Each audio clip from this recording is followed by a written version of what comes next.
Hi అండి అందరికీ. ఇప్పుడు దసరా టైం కదండి, ఫెస్టివల్ టైంలో మనము హౌస్ క్లీనింగ్ మొత్తం చేసుకుంటూ ఉంటాం కదండి.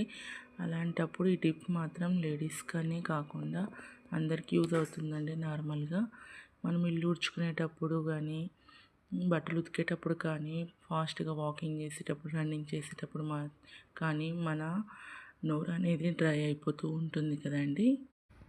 అలా అవ్వకుండా ఉండాలంటే అండి ఈ టిప్స్ ఫాలో అవ్వండి. ఏం లేదండి, మన వంటింట్లో ఉన్న చిన్న చిన్న వాటితోటి మనము మన నోరు అనేది డ్రై అవ్వకుండా చూసుకోవచ్చండి. లవంగాలు, వాము, సోంపు, ఇలాచి అంటే యాలకులండి, జీలకర్ర, దాల్చిన చెక్క. మీకు ఇష్టమైతే చింతపండు కూడా పెట్టుకోవచ్చండి. బట్ చింతపండు తింటే మాత్రం దగ్గు వస్తుంది కదండి డైలీ, అందుకనే బెల్లం తీసుకోవచ్చు.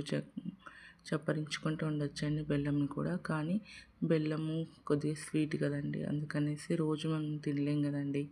ఇవన్నీ మనము వాడినప్పుడు ఆ డస్ట్ అనేది లోపలికి వెళ్ళకుండా మన నోరు అనేది కూడా డ్రై అవ్వకుండా కొద్దిగా వెట్టుగా ఉంటుందండి.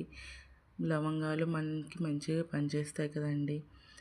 వాము కూడా జీర్ణశక్తికి పనిచేస్తుంది. దాల్చిన చెక్క కూడా, యాలకులు మనకు బీపీని కంట్రోల్ చేస్తాయి కదండి. సోంపు ఇవన్నీ మన హెల్త్కి మంచిగా పనిచేస్తాయి కదండి. అన్నీ వంటింటి చిట్కాలేనండి, చిన్న చిన్నవి. వాటిని మనం ఫాలో అవుతే ఎక్కడో వెళ్ళక్కర్లేదండి. అంతా మన వంటిల్లే పెద్ద వైద్యశాలలాగా మనకు యూజ్ అవుతుందండి. ఈ చిన్న టిప్ మీకు నచ్చినట్లయితే లైక్, షేర్, సబ్స్క్రైబ్ అండి. Bye bye, thank you.